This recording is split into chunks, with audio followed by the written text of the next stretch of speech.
Are you coaching CJ Persis?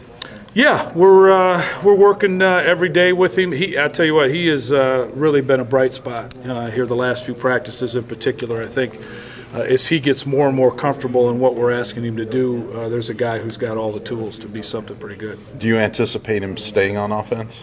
I mean, that's a decision I think that'll be made primarily by Coach Kelly, but I think we'll sit down and talk about it, but I'd love to have him as an offensive player. I think he brings a lot to the table, and he can help us. We saw Deveris limited today. Is that an opportunity for Chris Brown, but also Deveris just being withheld kind of? Yeah, I think just more of a precautionary thing, but Chris Brown obviously showed some flashes a year ago of the type of speed downfield abilities that maybe we haven't had for the last year or so. So he needs all the work he can get, and it's, as I said, a great opportunity when you don't have the numbers for guys to really step into roles and kind of earn their way as they go. Mike, what's the challenge for Chris? What does he need to show you to get more opportunities? I think just overall knowledge and comfort level with what we're doing and what we're asking him to do, and it comes with time.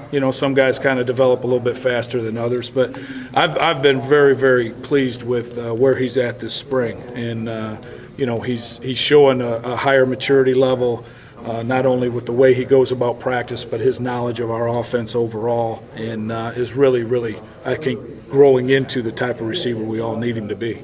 Talk about Corey and James and how they've progressed so far. Yeah. Corey Robinson, is just everything he does that comes near him. His catch radius reminds me a lot of Tyler Reifert in that even if the ball's somewhere in the perimeter, he's going to find a way. Great ball skills, good knowledge of the game of football, surprisingly, even though he's from a small school in Texas and is basketball-oriented maybe family-wise, but has done a really nice job. James Onawalu is a tough guy, physical, loves the game, plays with tremendous passion, good skill set.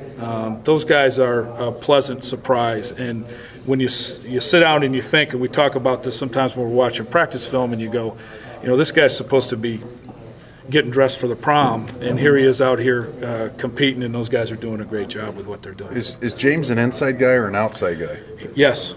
Okay. The answer to that question was a couple of questions ago where, we just, maybe you'd like to maybe let them learn one spot, but, especially in the spring, when it's not quite as critical if they make a mistake, trying to get them a knowledge base across the whole offense and give them as many opportunities as we can to grow, we're trying to do that.